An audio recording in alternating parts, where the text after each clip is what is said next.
I pledge allegiance to the flag of the United States of America and to the republic for which it stands, one nation, under God, indivisible, with liberty and justice for all. Howdy doody. It's showtime.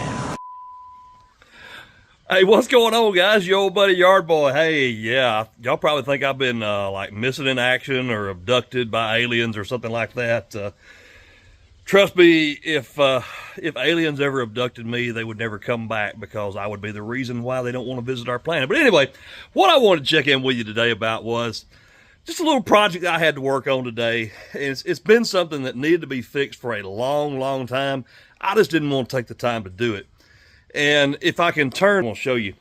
So what I've had for quite some time is there is this switch right here on my Turf Tiger that basically what it does is it senses when you have the arm, you know, the lap bar in the neutral position.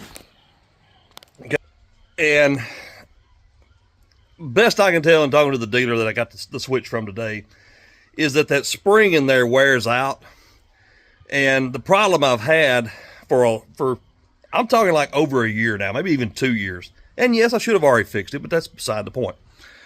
Is what would happen is that anytime I would either set the parking brake, really anytime I set the parking brake, because that brake has to be, there's a sensor on that brake too, a switch on that brake, that when it's activated, that the lap bars have to be in the neutral position. So what was happening is because this switch on the right bar had gone bad, when I would set the parking brake, it'd kill the engine. To complicate matters even further is that it was starting to become a problem of getting the thing started because it had to be in the neutral position for the engine to start. And so what it would turn into is I'd have to work it back and forth and wiggle it around and find that sweet spot to finally get it to start. So finally today I said, screw it. I'm fixing this thing today because I was doing some other things. I actually had to put a tire, I had to retire. Y'all remember the last time I retired? I had to retire today and put a tire over on the left-hand side on the rear tire. But I said, you know what, I'm gonna swing by the dealer and get this switch. I thought, how hard can it be to swap out a switch? Let me just tell you, it's a job. So I want to kind of break this down for you. What all I got involved with to fix this. So you can't, let me look at me doing this. So the switch has to go in when you're moving it out. To remove it, of course you have to unplug it, but it has to go in. Well, even if you move like the bar in, like to the forward position or even the reverse position, you don't have enough room to get it out. So let me go into detail of what all this involved.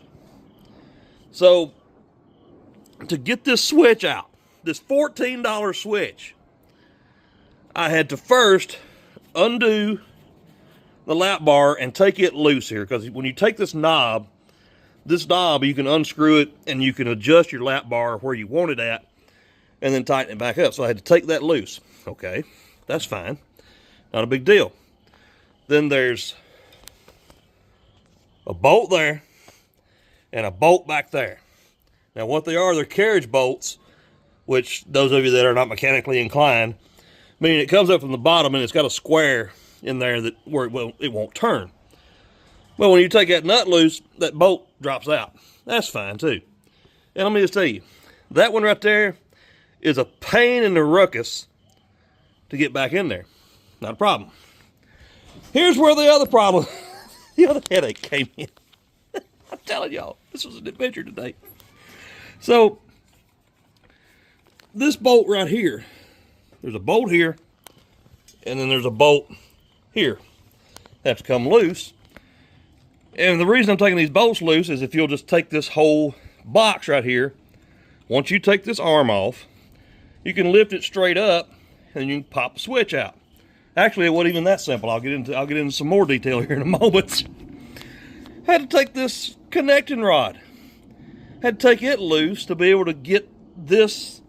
Once I got this nut off, it wasn't back out past this rod. So I had to take that rod loose. Again, not that big of a deal. So once I get it off, you've got this spring right here that when you go into reverse, that spring pushes it back to the neutral position. So, you know, I guess if you're an idiot, you won't just keep backing up and backing up and backing up. Well, as luck would have it, that spring is right in front of that switch. So what I ended up having to do was take a pair of vice grips and compress that switch so that that rod right there, and you'll see it here in a minute. See how that rod comes back? Compress that spring so that that rod came back, and I took a pair of vice grips to lock that rod so that I could pop that switch out. I ain't never in my life thought it would be so hard to change out a switch. But it was. But anyway. And then had to go all back through. And as I said, that bolt right there was an absolute pain in the tuchus to get back in. But it's all back together now. And I don't have to, you know, dance the Macarena to get my mower started now. That the switch is working like it's supposed to. I've got fairly new tires. Believe it or not, y'all, this is going to sound crazy.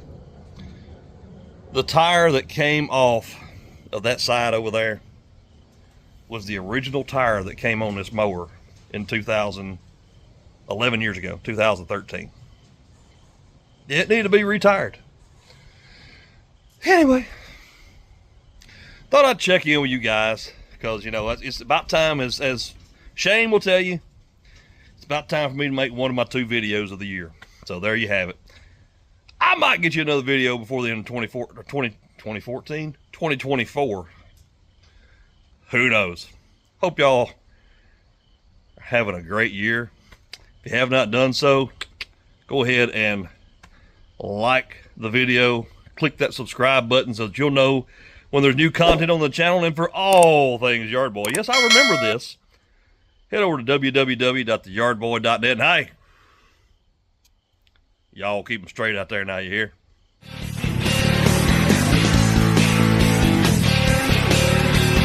Howdy doody,